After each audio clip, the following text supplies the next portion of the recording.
Yo, yo, what is going on, everybody? Oh, I forgot my mic. See, I knew I'd mess this up already. Let's plug this in real quick and see if you guys can you guys even hear me as it is? Let me see here. Testing this, testing the mic, see if it's not too late to plug in the mic. Mic check, mic check. You guys hear me? Yes or no? Give me a thumbs up. Let me know in the comments. Loud and clear. Cool. What? I'm already tired, y'all. Like it's 8 o'clock over here, and it's already day. None of your bedtime for me. It is what is Wednesday? Hump day. What's up? Week 2 in a row. I almost didn't want to do this one. I was like, oh man, I'm tired. I just want to go and just chill for a little bit. But now I was like, you know what? I just want to chill with my homies, with my boys and ladies, with my people. So, what's up, everybody? Welcome. Appreciate y'all being here. Let's do some quick shout outs, see who's already here, who's in the chat. All right, who we got here? Kate Covington, what is up? Says, man, it's been a minute since the live, but I'm a busy man. You're a busy man. Yeah, nah, I'm not. It's not too bad, man. I was here last week. This is week 2 of the I'm Back Road Show. The coming back to the lives. I'm gonna try my best to do a live between here and the Dumpster Expo in September. So, kind of promoting that a little bit more and just trying to be here with you guys and kind of shout out. It's been a year before last week. It was a whole year since I've done a live, literally to the month. I think is what I calculated last week. Dylan, what and says yo yo yo, but for some reason it turned into like I don't know if you guys see that, but on my screen it looks like Chinese lettering or something. Yo yo yo, what is up, Mr. Dylan Dunn? Is that local waste? Is that Ryan? What's up, man? I bet you Dylan's slinging cans or in the hot tub or in the pool. We are back, Ryan. I was back last week. Where were you at, brother? You were late, man. You weren't anywhere needed to be found. Probably on your boat. I saw a picture the other day. First of all, you're looking kind of skinny, homie. Looking good. And second of all, I saw you on your boat and making me jealous. So, Dylan says he's at dinner at 8 o'clock. Man, that's a midnight snack for me already, brother. It's late. 4:30 comes pretty early. Although this last week I've been kind of sleeping into about 5.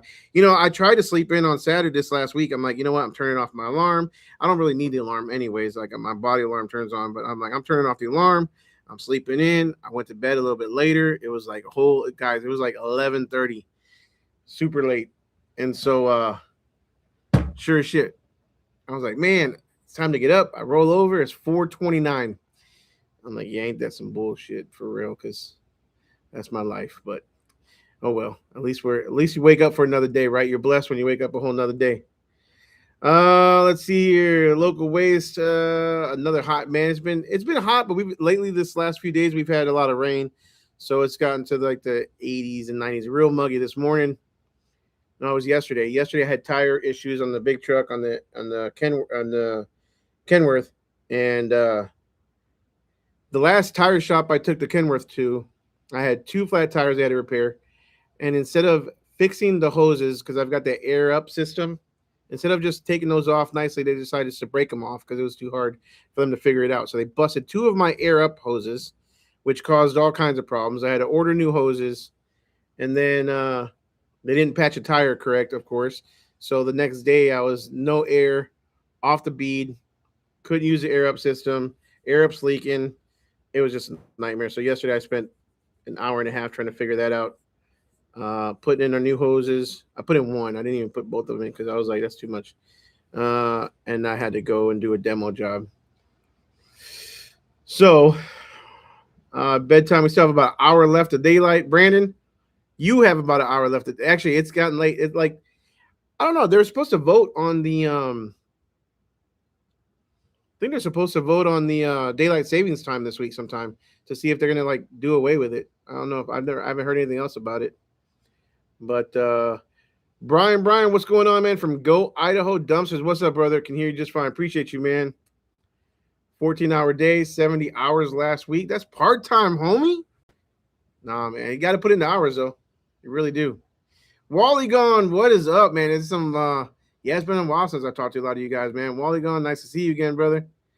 Ashley said it's my boy Ryan. Really? I thought I was gonna say Josh. Really? Really just kind of just did me like that, kind of dirty. She could have been it's my boy Josh. No, she shouted Ryan out. What's up? Been 2 weeks ever. Best 2 weeks ever for me. Awesome, man. Who else? Florida life on the beach, on the water. Miss these lives, Taylor. What's up, man?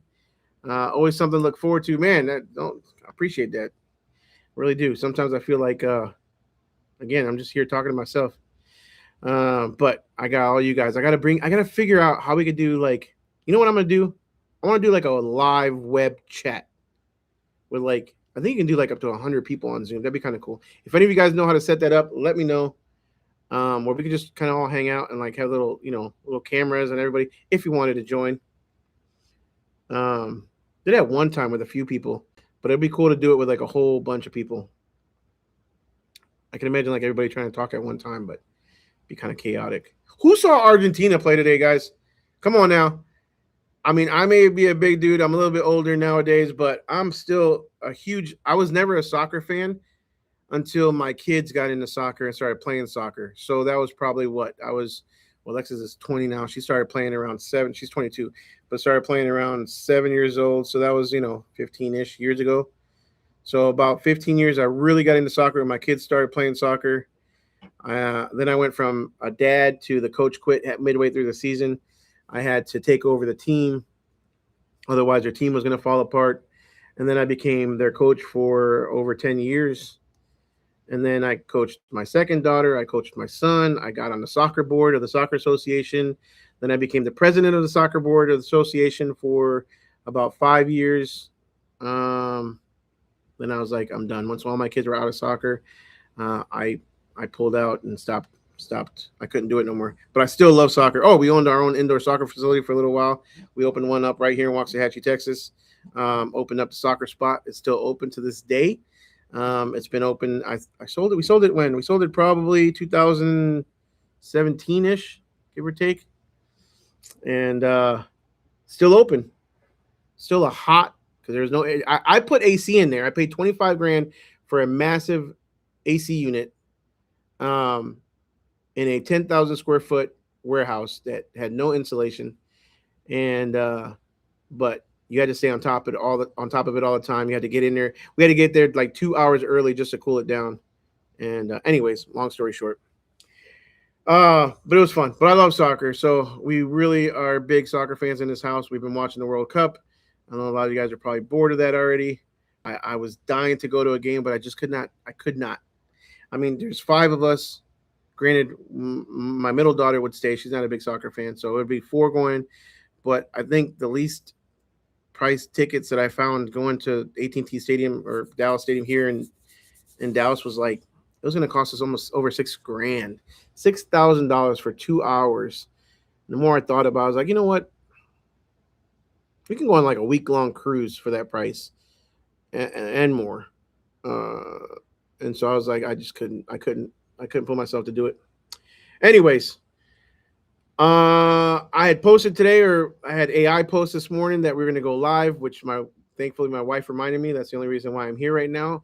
But we posted that we're going to go live today, and we were looking for any kind of comments or suggestions or what topics I could talk about, because like I said, a lot of times I just struggle with just things to talk about. So shout out again to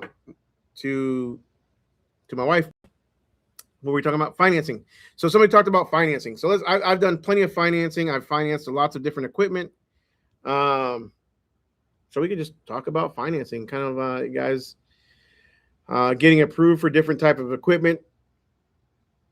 Just because you get approved for equipment doesn't mean that you can actually afford the equipment. It just means that the bank thinks that they can collect it back from you if you default at the end of the day. A lot of people think I got approved. that means the bank thinks that I can afford this equipment based off my financials. Um, and yeah, that's not how it works, y'all. Just because the bank approves you doesn't mean you can afford it. Let's see here. I've talked about it over the years. Financing to me is like, there's a good financing and bad financing, right? At the end of the day, if I'm gonna finance Ryan's boat just because I want to go out and have a good time, no, if I'm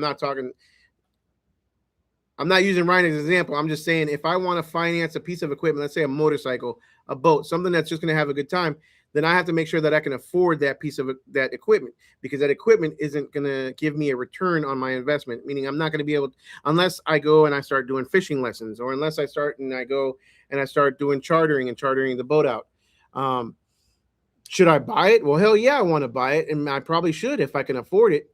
But if I am buying it for my business, that piece of equipment needs to bring in revenue.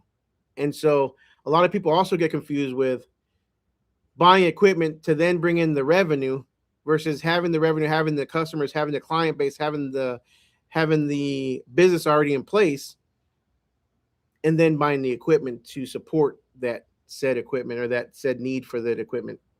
So uh y'all just going off in the chat over here. I see all kinds of stuff. I don't know if you got questions, let me know. But otherwise, keep on having the conversation. Love it. It helps the algorithm. Um, Equipment doesn't build a business at the end of the day. Customers do, and so the equipment's only going to give you the capacity to serve those customers. Um, it's not a if you build it or if you buy it, they will come type of scenario. It's not the field of dreams. This is business, and so again, just because a bank gives you a loan, and I see this we all see it all the time. We see it on Instagram. That's why I literally, I don't have that shirt on today, but I literally made the shirts. What it was last year, a year before, where it said, "Don't do it for the gram, do it for the profits." Right? Like, if you're gonna buy a piece of equipment, it's not to be flashy and to show off online. It's to, unless you have a cool ass video game that you bought years ago for your son that he never played more than 5 minutes on, but it's to make you more money. And so that's when that's when taking a loan makes sense. Um,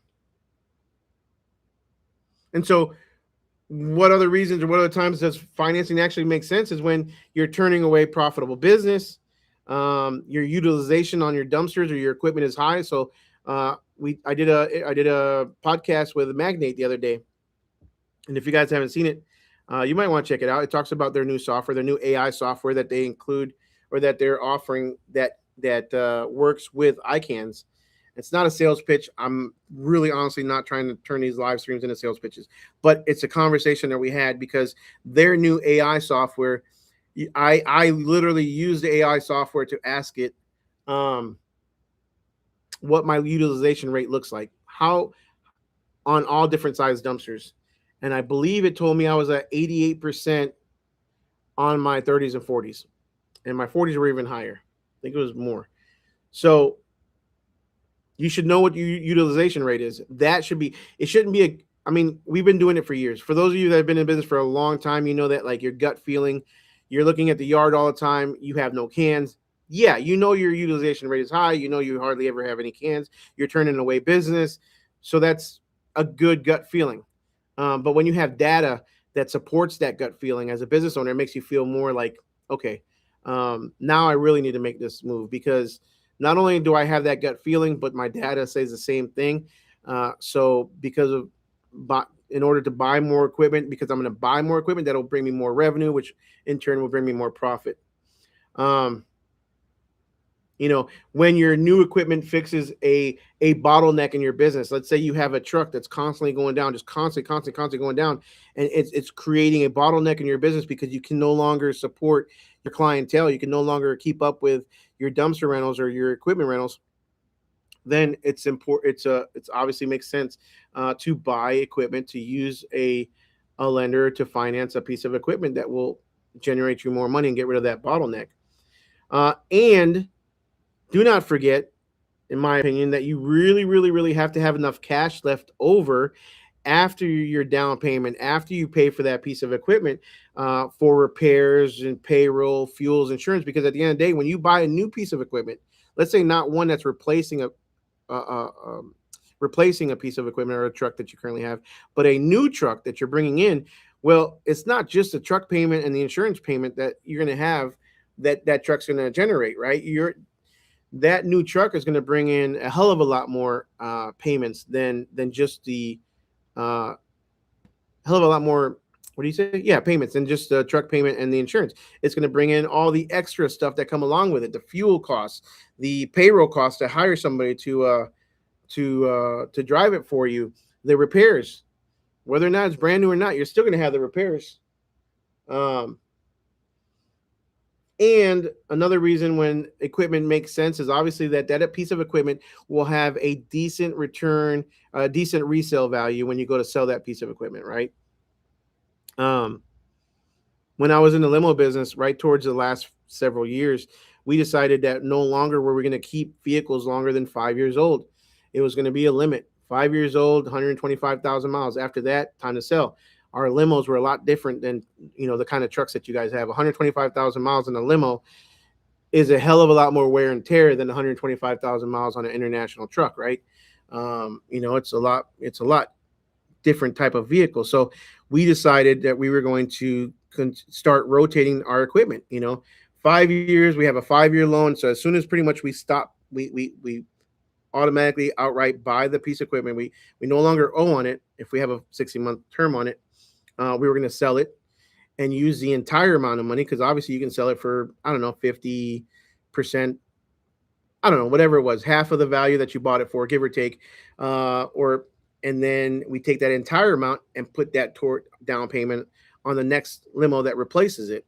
And then that next limo, obviously the payments are a lot cheaper than the first time, because you put a bigger down payment, and so on and so forth. And as you keep doing that, then hopefully you can start buying equipment outright instead of having even to finance it.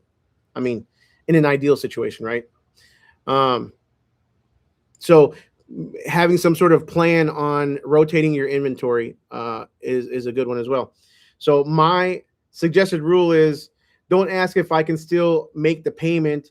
You got to make sure that the payment, or you got to make sure you can ask that, can I still make the payment during 3 or 6 bad months? Can I continue to afford this piece of equipment over time? And that's where you can decide whether or not you should finance another piece of equipment, finance a new truck or something. You definitely shouldn't finance equipment just because your competition has a new piece of equipment, and I'm guilty of this. I had a pink. Again, I go back to again. I always say I'll go back to the limo business because I was there 16 years. But I had a pink Hummer limo, and it was brand new when we bought it. It was actually black. It was an H3. So for those of you guys who know, the H2 was a bigger. Obviously, the H1 is the Humvees, right? The like big square bodies.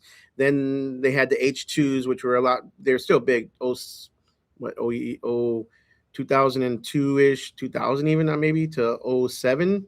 I think the H2s were out, or maybe even about 07 to 09. I think they stopped. But anyways, big H2 Hummers, and then the H3 was like the little mini SUVs. It was a black. We had an H2 that was 22 passengers. We had a black H3 that we bought brand new, that only sat 12 passengers, and that thing was never going out. It was hardly ever going out. Everybody booked the bigger Hummer, so we said, you know what, we're stuck with this little H3. Let's paint it pink. We were the first one in our area in DFW that I know of that had a pink limo, and so there were the Chrysler 300s, but those were like little girl party stores. You couldn't rent them out. You had to like rent the party at the store, and then you can drive around that little pink Chrysler 300. But anyways, to make the long story short, I had the pink H3 Hummer limo for about 5-6 years, and then one of the biggest limo companies in DFW, not stretch limos, they just did car service and executive van transportation, stuff like that. They decided they were going to get a pink Sprinter. It was ugly, first of all, because a Sprinter shouldn't be pink, and it was like a Pepto Bismol pink, and mine were like hot pink. But But my point, the moral of the story is, because they did that, I say, well, screw you. I'm going to blow them out of the water. I went out and bought a brand new Escalade stretch limo, had it painted pink, jet door, 22 passengers. It was nice. I spent a lot of money on that thing because I wanted to. I mean, I wanted to be the number one pink. I bought. Luckily, it was a good situation because it made money and it did well at the end. But I literally bought the piece of equipment only because the other company bought one, and I thought I was going to show them out, and I wanted to be the number one pink limo, the best pink limo in town. Um, wasn't a smart move at the time. It turned out to be a smart move, but my point is, don't buy it just because your competitors are buying equipment, or don't buy equipment just because somebody else down the street or a buddy of yours that you know just bought a brand new piece of equipment and you want to, how do they say? What's the saying? Um, Compete with the Joneses or something like that. You don't want to, just because of that. You don't go out and spend that kind of money. You don't buy equipment just when you haven't proven there's demand for it. You just might be in a bad area. If you're in a small town, you probably can't afford a $300,000 roll off truck. There's no, I mean, shit. Even if you're in a big ass town, sometimes you probably can't even afford. I couldn't. I mean, you've got to like just make sure the demand is there first and foremost. Um, the down payment. If you struggle just to make the down payment, probably not a good idea. Like I said earlier, like you got to make sure you got the money in order to money in the bank in order to pay off the extra repairs and the extra stuff that's going to come with that brand new truck. And I guess where to shop for financing. I mean, I know that was, again, one of the questions that the guy was asking was like, where do you go? What kind of lenders are there? What type of loans are there?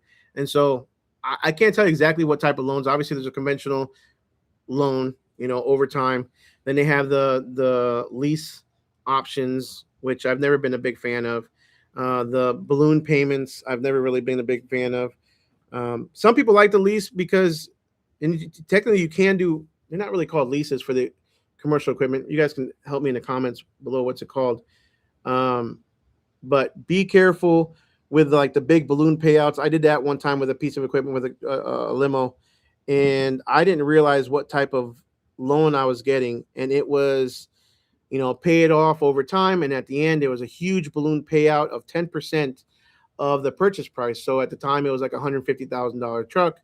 And so 10% at the end. So you're paying basically your entire note monthly. And at the end, you think you're done. And then I had to pay another $15,000 plus whatever else their fees that they had at the end. So I never liked that one. So I make sure that I don't ever do that again. That really pissed me off that time. And so who you can get a loan with, you can go credit union, you can go to your bank. Those are going to be your least expensive options, right? In my opinion. Again, you guys correct me if I'm wrong, or you guys tell me what your guys' experience is. But your bank is going to be probably your best option when it comes to getting a loan for equipment at the least expensive interest rate. However, that comes with a caveat, right? Like it's going to be harder to get the loan. They're going to make you jump through a lot more hoops. Some of those people have no idea about this industry whatsoever. So when you tell them that you do roll-offs, they're not even going to know what a roll-off is, let alone they're not ignorant, don't get me wrong, but they don't do that type of equipment. So your bank is going to require a lot more paperwork, a lot more personal, all kinds of stuff. So unless you have a very good relationship with your banker, they are very familiar with this type of industry, I would say probably a credit union would be easier than a conventional bank. And then even easier than that, to me, is an equipment finance company. And obviously, again, not a sales pitch, not trying to plug people, but you guys all know there's several really, really, really good guys in this industry that do equipment finance. Those guys know what they're doing. And so usually to get that type of loan, it's pretty simple. If you've been in business for what, over 2 years, sometimes less. I mean, if you're a brand new company, you could probably get it too if you have very good, strong credit. But all I have to do at this point now where I'm at is I give 3 months of bank statements. I may have to give last year's profit and loss, or even, I don't even know if I had to do that this last time. But 3 months of bank statements, possibly my profit and loss and balance sheet, and that's pretty much it. It's that simple. Yes, I have good credit now. I didn't in the past because I had a huge IRS issue. A lot of guys, I've talked about it in my lives before. Huge IRS issues, which completely blew my credit up.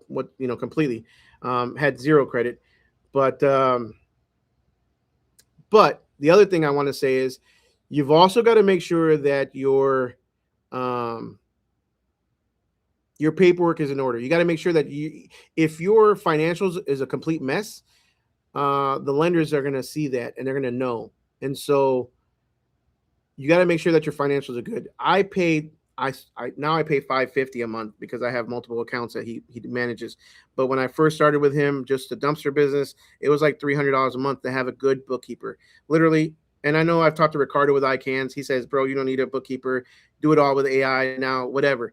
I still want to have that person I can call, shoot an email to, and be like, hey, I got a question. And yeah, I can go on AI. I do it all the time. But um, having your paperwork in order, any given time, I can go into my QuickBooks because my bookkeeper keeps it all up to date, pretty much the month before. So, and I can I can pull a profit and loss. I can pull my balance sheets. I can pull my whatever other reports that anybody requires. For the most part, those are the only two, but all up to date. All last year's. Oh, that's what it is. So it's usually 3 months of bank statements, last year's tax returns, and then sometimes they'll require a balance sheet and a profit and loss. Depends on the amount and how your credit's looking. But um, but yeah, I believe somebody said it here. Guy, and Nathan with Streamline. Those guys are top notch. There's a couple other ones that have been at the show. I would give those guys a holler. Give me a second. Let me pull them up because I do want to give a shout out to those guys that are going to be at the show this year, and there's a couple of them. But definitely, I've used Streamline. I just purchased my porta potties from Streamline. So I did finance all that. Did I have?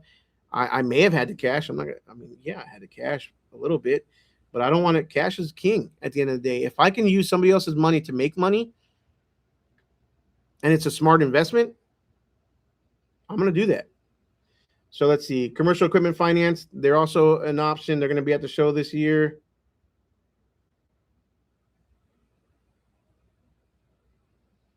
There's another one. Buffalo Finances. And there's another one. I don't remember what the name is. We got lots of vendors this year. I mean, we got a ton of vendors. It's going to be a great show. Oh, there's another one. Southwestern. No, that's not them. Well, I'll have to give them a shout out later on. But for sure, Streamline, Western. Dylan, what's your guy? Actually, I just financed a trailer with your guy. I just sold a trailer. Western Equipment Finance. I just sold a trailer, and he was actually the lender on that. And when he called me, he says, "You sell trailers too?" I said, "Yeah." He's like, "Oh, you're busy, or you're a popular guy." I'm like, "Do I know you?" He's like, "Yeah, it's Luke with Western Finance. I met you last year." And he's like, "I financed Dylan's stuff." And I was like, "Oh yeah." So I thought that was kind of funny. But yeah, really good dudes. Those are the guys you want to go to. Those are the guys that know our industry. They know the potential of these dumpsters and this equipment. And and I also use Oakmont. Oakmont's been pretty good to me. Oakmont financed the Kenworth. Oakmont also financed my for a very good, very good interest rate. They financed my acquisition last year with Live Oak dumpsters that I bought last August. So they did that whole purchase. Let's go through a little bit more of the comments, and then I'll go back to my whole spiel on financing. If you guys got any questions, let me know in the comments. But again, don't do it for the looks, man. And that's the other thing. I know a lot of guys, we've talked about it in the past. Like, if you're saving money, you're making money. So if you buy a piece of equipment and you're just investing money in it to look flashy, well, then I hope you got the money. You know what I'm saying? Like, I don't judge. Like, cool. Like, I'd like to have a chrome steering wheel too. or you know what I'm saying, or what are the people guys? There's a guy I follow on TikTok. He doesn't step on his what is that? You don't step on the whole your right when you get in the truck your plate, your metal plate there. My shit's dirty as hell. He's like, oh, this. I don't know, but my point is, we all like to look flashy. We all like to look good. We all like to look, but is that really that important? I mean, if I because I'm putting these flashy rims or these, this chrome kit, whatever it is people do, um, spending all these thousands of dollars just to look good. I mean, as long as you got the money, more power to you. But if it's not making me money, I'm probably not putting it on a truck. It's my work truck. I'd rather put a 600 square foot movie room in my house or a playroom in my house that nobody ever uses or comes up to, ever.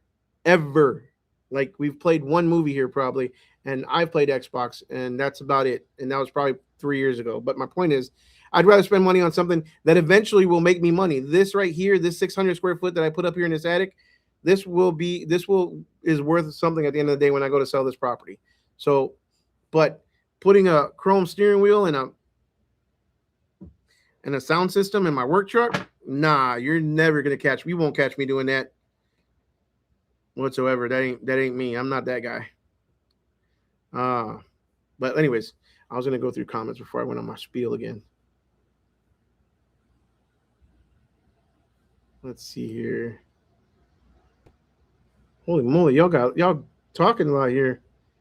Some good conversation. Wally going, I feel you buying new has some peace of mind, but there's really good used equipment out there. Just have to know what you're looking for in regards to mechanical. So I'm no mechanic, Wally. So I'm not one that says you should only buy new. I would prefer to buy new 9 times out of 10, but I also am reasonable when it comes to spending money. So remember my first roll-off truck, I bought a used Hino from Keystone, and I was the first one that they built. They put a hook lift on, or any kind of lift on. That was a used truck. My second one, yes, I bought new, the Mack truck. My third one, I bought used, the International, the big International. That one's still rolling, making a good amount of money. Has that one had issues? Yes. Will every truck will have issues? Yes. Transmission, flywheel. I had to get it deleted. If DOT is on here and the government is on my live stream of 30-something people watching and they want to come after me because I deleted my truck, well, so be it.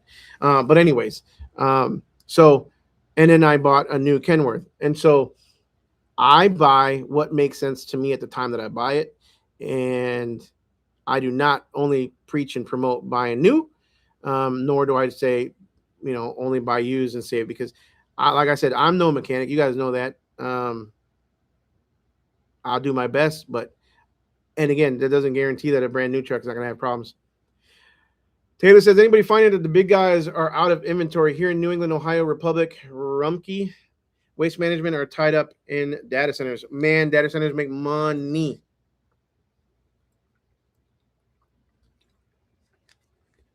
I just want one, because I know with just one data center, there's a guy down here in my little town, in one of my little towns, Red Oak. I used to live there. That they've got easily 40 different 30 yards sitting on site. And that company comes in from out of town. They house their drivers for 6 days a week in a hotel, and they alternate. So they're running a 24-hour shift. 2 trucks. Well, they more than 2 guys in. Is it 2 guys per truck, 4 people, something like that. And they're running 24 hours because the landfill they go to is 24 hours. You're also betting the market, keeping you busy and staying the same level and growing. So it's not really betting on the market. Look, I wouldn't say that. What I would say is I'm betting on my marketing skills, and I'm betting on the long-term effect of that marketing, right? If I'm marketing well enough to where my phone is ringing. Granted, anything can happen, right? You're literally betting on anything, because literally you could lose your Google status immediately. You can get revoked, and then next thing you know, you're not even on Google. But what I'm marketing and what I'm counting on is historical data of my business. I'm counting on my marketing skills and how how my website has been going. If my, everything should always be going up, in my opinion, right? My phone call should always be increasing. My word of mouth referrals should always be increasing. My internet, rankings should be increasing. They should. In an ideal situation, my Google business profile should always be increasing. I'm getting more reviews. I'm getting more people talking about the business. All that stuff, all that stuff plays into account when you're talking about getting more equipment and buying. So, and your data should always be going. Hopefully should always be going up. Your revenue, your number of bookings, all that stuff. So, that really plays a huge part in my decision of whether or not I should invest in more inventory. So, like I said it last week, and I'll say it again for a lot of you guys that weren't here last week. I've got, I bought porta potties. I'm getting into the porta potty side of business. Do I know anything about that industry? Yeah, I've done my research. Do I know exactly how well or how bad it's going to do? No, it's still a risk at the end of the day, but it's a calculated risk. And I know that if I were to sell that equipment, I'd be able to get most of my money back. If, God forbid, the shit hits the fan, it doesn't work, or literally the shit hits the fan and I just don't want to do it anymore. But I am going to tap into the existing client base that I already have. We all know this. This is a very, what do you call it, synergistic line of revenue for me. It's a very, it works together with the dumpster business very well to be able to offer site services. We've got a ton of customers that contractors that use dumpsters. Why not tap into that and really start offering the porta potties in our area? So we did buy 30 porta potties, 5 hand wash units, and a slide-in tank. And I'm waiting on Keystone to do my flatbed for the slide-in tank. And we'll start offering that pretty quick. My rule is if it's making money, finance it. If it's toy cash, a minimum 50% down. That's a good rule. That is a very good rule. Because again, if you can't afford the 50% down, not knocking anybody, but if you can't afford it, maybe you shouldn't buy it. It's coming from the guy. I bought a brand new motorcycle when I turned 18 years old, brand spanking new, and I had a brand spanking new Camaro, 1998 Camaro. That was how old I am. I'm dating myself, and financing both. I was able to drive one off the lot. The other one I wasn't able to because I didn't know how to ride a motorcycle. So I had to call my cousin to come and ride my motorcycle home for me because I didn't know how to ride a motorcycle. And we learned. He taught me how to do it in the alley of my in my house. But financed it like crazy. I sold my Camaro so I can buy my first squad car cash for my security company. So at the end of the day, it made me money, and I put it to good use. And then I didn't have a personal car, I had a squad car to go get groceries and take my wife at the time to go to the movies and stuff. That's all I had. Big old security on the side of it. Actually, it said public safety on the side of it. Anyways, Kate, I've looked into it too. Just hate the idea of spending money with no equity personally. What did Kate say? Does anybody lease a roll off in this group? Okay. I've looked into it a couple times, not sure about it. Wanted to lease a tandem for a year and see how it goes. So to me, a lease is literally you're just paying rent. Like Dylan said, you don't get no equity in it. You can't turn around and sell it and at least get some of your money back. And so in the small amount that you're saving per month versus what the trucks should be, again, we talked about the whole list of why you should buy equipment or when you should buy equipment and when you shouldn't, right? So the truck should make you money. Let's assume that the truck's making you money. The truck payment is honestly going to be the least of your worries when it comes to buying a new truck in your fleet. It's everything else that's going to be even more so cost you more than that truck payment. So let's say you're saving, I don't know, what would you even save on a lease compared to an actual traditional finance? Maybe $500.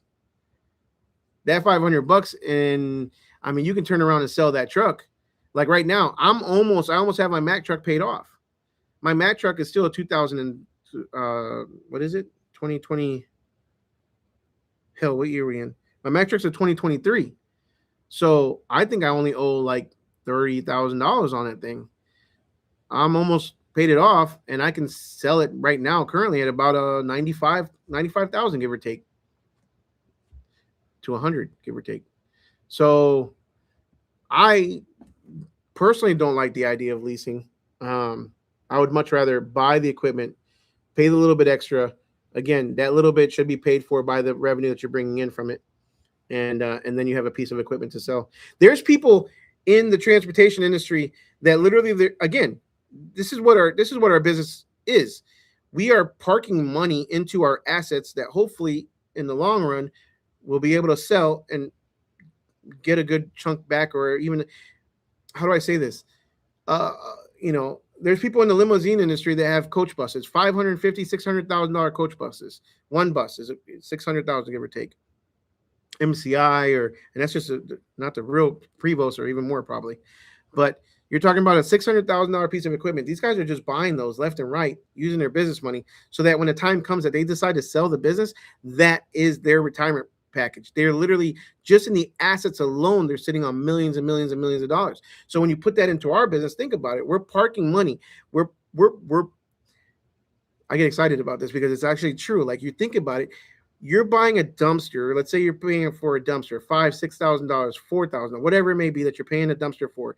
That thing's gonna last you 10, 20, unless you're buying like a cheap one, like a PJ, or, no knock on PJ, but like Lone Star or any of those little thin ones. Those dumpsters are making you money. One, they can afford. They're making you enough money to buy hopefully more equipment. Two, and third, they will retain a good amount of their resale value when you go to sell it 5, 10 years down the road. They're still going to cost several $1,000s. So you make your money back pretty damn quick. And when you go to sell it, you're getting a good amount, a good amount of your equity back. It's a good investment to me. It looks good in the long run on paper. And so when I talk about everything going up, your balance sheet, your assets, hopefully will continue to go up. And when it comes time to sell, which I don't care what anybody says. A lot of people say, I'm not thinking about selling, I'm too young. Well, first of all, screw that, because you never know when it's time. And second of all, you should always have an exit strategy. Every decision that you make in your business, in my opinion, should be based on your exit strategy, or your exit strategy should play a huge role in whatever decision you make in your business. I think that's my opinion. Where were we at? That was a long answer. Hopefully I answered your question, Cade, but that's just my opinion, brother. No, not hopefully it helps. I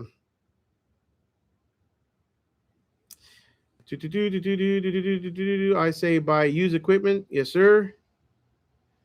I bought my first truck new. Now I'm afraid of buying a used junk. Yeah. I've seen it happen way too often around here. Just get it checked out, man. Again, there's nothing wrong with used at all, as long as you get it at a good price. And I wouldn't buy too used. I mean, because again, I'm no mechanic, but you got Dylan, somebody like Dylan that really, really knows how to work on his equipment. But again, he also struggles sometimes too, and not to put his business out there, but he's gotten very, very busy. Proud of him. I talked to him the other day. I'm like super impressed with what he's done in his business, but he's gotten to the point where he doesn't have time, and he really shouldn't. Like, he shouldn't be the one that's turning wrenches in his business, because honestly, he's gotten to the point where his time is more valuable to him than it is, or his time is more valuable to him working on the business and hopefully growing the business and juggling the different hats that he's wearing, then it should be turning wrenches. That should be something that the company should be able to afford, because again, you should at some point you grow from a business where the owner does everything and basically barely has enough money to pay him or herself, to where hopefully the business takes into account those repairs and budgets for those repairs, and is able to afford and pay for those repairs, and have the owner step away and worry about and manage other facets of their business or other areas. Let's see. Looking over some more of these comments. Dylan says, if you can't drive manual, just say that. I can drive a manual vehicle. I've never driven a manual truck, like roll off or a big truck. I mean,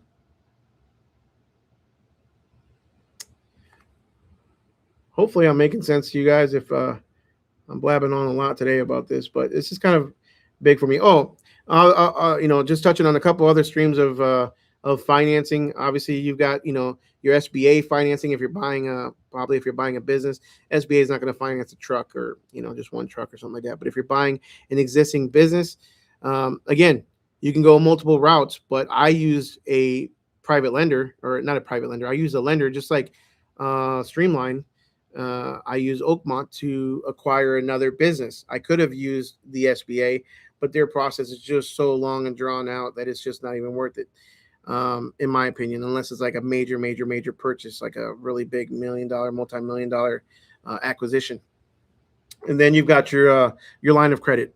So, guys, if you have a business and you're doing, I don't know, $250,000 plus, or even 150,000 plus, I don't care, 100,000.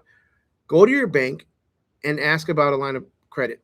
I don't care if it's a $5,000 line of credit. I don't care if it's a $1,000 line of credit.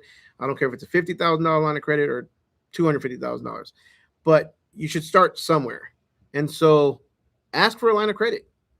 Hopefully it's enough for like one dumpster or one piece of equipment, right? If you're smaller and you just want to buy one at a time. But get that line of credit, get that working relationship with your bank, and pay it off, because the last thing they hate, I mean, even though they're getting the interest, they don't like you sitting on open lines of credit. Believe me, I know, because I've got one right now that he called me the other day. I'm up for my renewal for my line of credit, and he called me. He's like, dude, you haven't paid this thing off. I was like, yeah, I know, because I don't mind paying the interest rates right now. I mean, you're making your interest payments, right? He's like, yeah, but the underwriters like to see you sometimes paying it down a little bit. So I'm like, all right, I'll pay it down, and then I'll wait a month, and then I'll call them back up, and I say, oh, I'll be like, I want to pull from that line of credit again. But point is, line of credit is very good if you know how to manage it, if you're responsible enough to use it. If not, you can really sink very quickly, just like any other loan or credit card or something like that. But work on that, because that builds a very good relationship with your banker.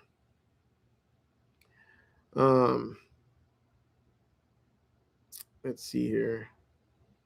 Always run the numbers before signing.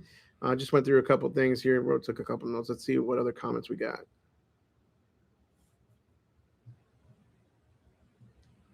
$300,000 for a truck is wild to me. I can buy a whole fleet, buy it back up to the backup. You could. I didn't spend 300,000. I spent about, I think the Kenworth was what, 270-ish. But I know what it's going to be worth when I'm done paying it, and I know I'll probably rotate it pretty quick, and then get a newer one, and then put obviously a newer one, because by the time I'm done paying it, it'll be like 2030. But and then put a bigger down payment on it, and have a lower payment, and still have a new truck, and then continue to do that over and over and over again until I could just pay them all off cash. That'd be nice, right? I think I've seen somewhere people question the whole thing of them having access to your deposit account, which I thought was always normal. I did see that. I did see that question on Facebook. Somebody was like, well, I don't want to give my lender access to my bank account so they can automatically pull my loans or my payments out. And I'm thinking, well, shit, man, I'll tell you what, like, I want mine automatic withdrawn. I've got one lender, Toyota, again, talking about the Mack truck, Toyota, that just will not sign me up for auto pay. And so literally, I've got to call them every single month. It's like I got to talk to the Philippines, and I barely understand him. I got to talk to one guy. He's got to get all the information, confirm everything from me. 10-minute conversation. He's like, okay, I'm going to go ahead and transfer you now so you can make the payment. Then I talked to Mr. Other Filipino, and I talked to him for another 5 minutes, going over the same thing I talked to the first guy. And I swear it's a 15-minute conversation every single time. Just pisses me off. So long story short, I definitely, it's part of business. On a commercial loan, you're going to give your bank account. Most of them will auto pay, and they'll even require it sometimes. Much easier for me not to have to worry about, you know, all these payments every single month. Dylan says I good. Oh, I can't even talk. I got a good loan guy. Hit me up. I think that was Luke probably. Started with the hometown bank at first. Looking forward to going with someone who knows the industry. Nathan at Streamline is a man. Yep, and he will be at the show. Oh, I just lost all the comments. He will be at the show as well. All right, Backroad, what's up, man? People always say start with a truck. Two guys that started with a truck in the past 2 years both sold out in less than 2 years. I ran a trailer for 3 years before I bought my first truck with a hefty down payment. Dude, I cannot stand, one of my biggest pet peeves is when people knock on trailer guys. And then one of my even bigger pet peeves is when guys who started off with trailers knock on trailer guys and they think they're shit. They're the shit now because they've grown to a big truck. First of all, just because you drive a truck doesn't make you any better business person, or doesn't even mean you're more profitable than I am or than you are with a trailer. That's number one. Sad to say it, and it's a hard truth, but more than likely, the guy with a trailer is going to be more profitable than the guy with a truck because he has a lot less payments, a lot less insurance, probably not dealing with DOT, and if it's a DOT truck.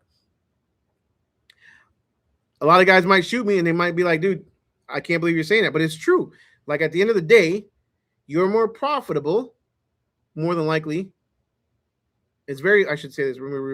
It's very likely that a person with a truck and a trailer is more profitable than a guy with and when I say a truck, I'm talking about a pickup truck trailer, than a guy with a larger roll off. Now, it's the volume game. To me, I believe it's the volume game, right?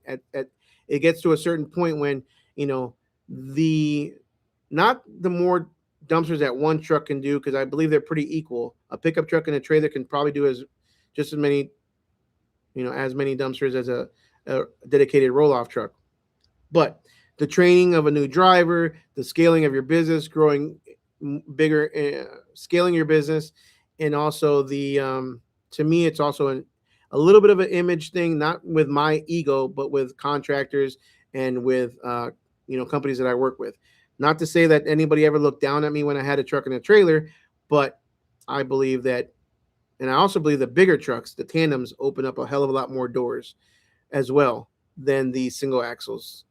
That's a whole nother thing, because the single axles, and I just had a conversation with Dylan the other day, the single axles are definitely competing with the trailer guys. The tandems are not so much.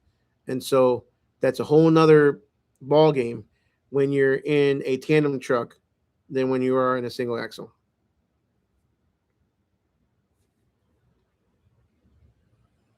Going through a couple more of the comments. I wish the FET would go away. Yeah, talk to the government about that one. A lot of guys include the FET. At the end of the day, you're paying it one way or the other, whether they say X amount plus FET or X amount including FET, you're still paying it. 50-50 split on new or used. Y'all buying new? Me personally, new. Okay, let me finish this question. Kate says, so it seems like 50-50 on new or used. Are y'all buying new cans or used cans? I hate putting money into used cans. I'd rather find barely used new cans or just bite the bullet on the new ones. So that's a good question. And I like uniformity. I like all my cans to be looking almost identical. I like all my cans to be the same color. I like all my cans I like to know where they all came from. I like to know how they've been handled. And I like to know my life expectancy of my cans. So by that, I try to buy all my cans new. The only used cans I have are the ones that I bought in an acquisition last year, like I talked about earlier. And I bought those, and they were still fairly new as well from him. His business was about as old as mine, give or take. So his oldest can is probably right around my oldest can's age. So me personally, I've bought used in the past. I don't like buying used. I've gotten rid of those. I've got one beat up can that I just have. I mean, right now, the can that, if y'all have watched on the channel, that I got free from a customer that I had refurbished. I had Dylan take it over to Keystone for me, and they refurbished it for me. That one is sitting at my yard with a come along chain and binder on the back of it, holding the door because the door is just beat the crap. and I gotta go dump it tomorrow, and hopefully I don't kill myself trying to open that door because it's got probably at least about, I'd say, 15 tons of demo debris in there. The guy packed in there solid. So point being that, yeah, I'm not a used can guy. And the other thing is the used can prices, or the prices on used cans, are ridiculous. And so lots of times, you see people posting dumpsters that are for sale that are used, 3, 4, 5 years, that I can actually probably, even in some cases, sometimes buy cheaper depending on what part of the country they are that they're selling them at. So no, unless I really know where they're coming from. Let's say a local guy here to me is selling, 5 cans, and I know where he got them from. He got them in the same location that I got them from. Their rails are all the same. If Dylan tells me, "Hey, Josh, I want to sell 5 dumpsters," I know where they came from. His operation is similar to mine. I know how they're ran. I'm okay with that. But used cans, to me, the the money savings to me is really not worth it. Mike with Freedom Dumpsters, what's going on, brother? Let's see here. Excited for the show this year. Baja Bandito, man, Dad and I are coming back. Yes, sir. I am excited for the show as well. We're going to have a good time. And this year, we're going to do so many more breakout sessions, more the VIP lounge area, the demo driving the trucks. I mean, it's just going to be a whole bunch of fun. It's going to be a little hot, so bring your portable air conditioners. But it's gonna be a boatload of fun, y'all. It really is. Lots of good stuff. The breakout session room, 50 to 75 people, is air conditioned. It's where at NASCAR they do all their press releases and their training for their drivers and all that stuff. So it's a pretty cool room. Tons of TVs. He said they might remodel it, so I don't know if they're going to change it up at all. But it literally is a section where they do with a big backdrop and everything, where they do all the announcing, all the winners come in and talk and stuff, like the press release, not the press release. What do you call them? News conferences. Just financed some bins and trailer. Congratulations, brother. Good job. Hopefully it works out for you. Show them your dumpster mailbox. Yeah, I have a dumpster mailbox. It's at the shop though. Love that thing. Twisted Lister. If anybody's looking for a dumpster mailbox. Bottom line, I can care less what anyone thinks. Saving money is making money. Yes, sir. Capital on hand is key. Not always easy, but definitely needed. Again, good debt, bad debt. That's all it is, in my opinion. Like literally, good debt, bad debt. To me, good debt makes me money. As long as I do it smartly, right? As long as I know what I'm doing. And I've made mistakes. We all have made mistakes, though. Like I've bought equipment that didn't work out. Knock on wood. Hopefully these porta potties work out. But it's a risk. At the end of the day, it's still a risk. It's a gamble. I mean, business, but it's a calculated risk. So we just sprung for a set of Bostrom seats, and it was definitely worth the price. What is that? Bostrom seats. Not sure what that is. That's my guy you met in Vegas at Waste Expo. Yes, sir. I'm way behind on comments. Sorry. Where street is one guy still looking for me? Yeah, he's the guy with what is it? 17 transfer stations. Yeah, there it is. Forget my 800 cans. Yeah, Wally, the poop water on the beard, that's gonna be, bro. So again, I've done a ton of research on the porta potty stuff. If you have the right equipment and you're smart and you know what you're doing, which I don't know what I'm doing, but I've seen a lot of YouTube videos. Again, shout out to Dennis Tom on YouTube. He does a lot of YouTube videos on porta potties, and so yeah, right equipment, doing it the right way, you shouldn't ever.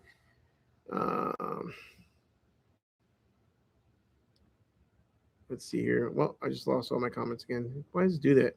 Like refreshes. Y'all check out Mike Andy's video about $100,000 and a million and 110 million and the owner mindset.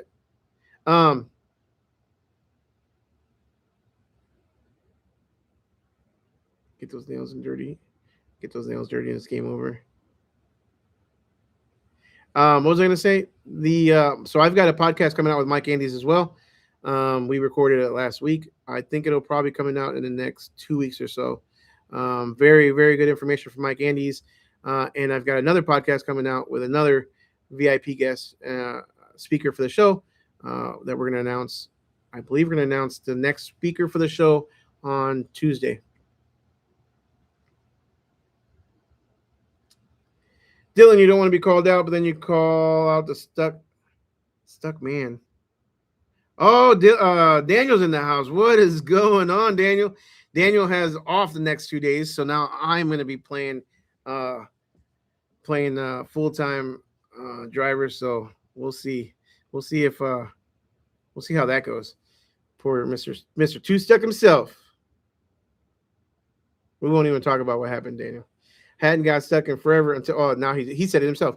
He he said he hadn't got stuck in forever, but yeah, yesterday he called. Bro, first of all, let me tell you, Daniel, I was on the phone with Dylan, and Daniel, I was talking to Daniel before that, and Daniel's like, oh, let me let you go. I'm about to pull into this front yard. It looks kind of wet, so I ain't getting stuck today. 45 minutes go by, and then I get a text message from this guy saying I'm stuck. So he got stuck, and I know for a fact he must have done everything in his power to not have to make that phone call or that text message to me. I know it. And so at that point, like, you can't even be mad because you're like, he tried. He tried. Like, he was so luckily I was only about a half hour away. I turned around and we were able to pull him out with my truck. But yeah, that was kind of fun. What is this topic about? Finance or walk away? Finance it or walk away? I don't know. Dylan Gonski? Trailer for the win. If only worried about money, but you want to be the guy, get a truck. Nah. No. Anyways, I'm going to call it. Man, I don't have trailers, but the one I'm eyeing out is a Bentley. Bentley, yeah.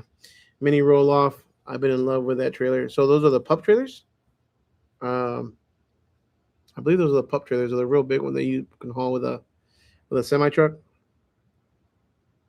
Dylan did skip the trailers and went straight trucks and says he actually loves it out of curiosity and actually love it. Beer helmet is allowed. Local waste. I don't know if they allow outside beer, but if you keep it in the parking lot, I'm sure they can't say anything. But we're gonna have bartenders. We're gonna have hopefully a bartender in the VIP lounge. We're gonna have drinks and water and drinks in the breakout sessions. We're gonna have mini bars set up around the entire show. Gonna have to hydrate and not just beer. Ryan, you're probably gonna want to hydrate with regular stuff. But we hopefully in an RV spot. Boston is a manufacturer of upgraded air seats. Okay. So that's not flashy. That's functional. And I 100% agree with something like that because I personally feel like the Kenworth seat is like sitting on a piece of plywood board. It is absolutely flat, and it will tear you up after. And not as bad as any of the other trucks I've driven. It's more comfortable, but for sure. So heat, back massage, great on long days. Just wish I had AC right now in the summer heat. Heck yeah, man. E-Money, what is going on? I made it right before I'm heading out. On that note, guys, I've been on for a little bit. I will be here next Wednesday, 8 o'clock Central. Appreciate you guys being here. Don't forget the Dumpster Expo. Hope to see you guys at the expo. We're putting a heck of a lot of time, effort, sweat, blood, sweat, more sweat and tears into the Dumpster Expo. So have a ton of vendors. If you're joining late, we talked a whole bunch about financing, what I think about financing, what a lot of these guys think about financing, good, bad, ugly, when you should, when you shouldn't, different options of lenders. Quit being flashy. Quit doing it for the gram. Do it for the profit. Save some money because saving money is just as good as making money. Appreciate you guys as always. Don't forget to like, subscribe, smash the notification bell. Hopefully I answered y'all's questions. If you enjoyed your time, I'm done talking. We'll see you. We'll see you next week. Deuces.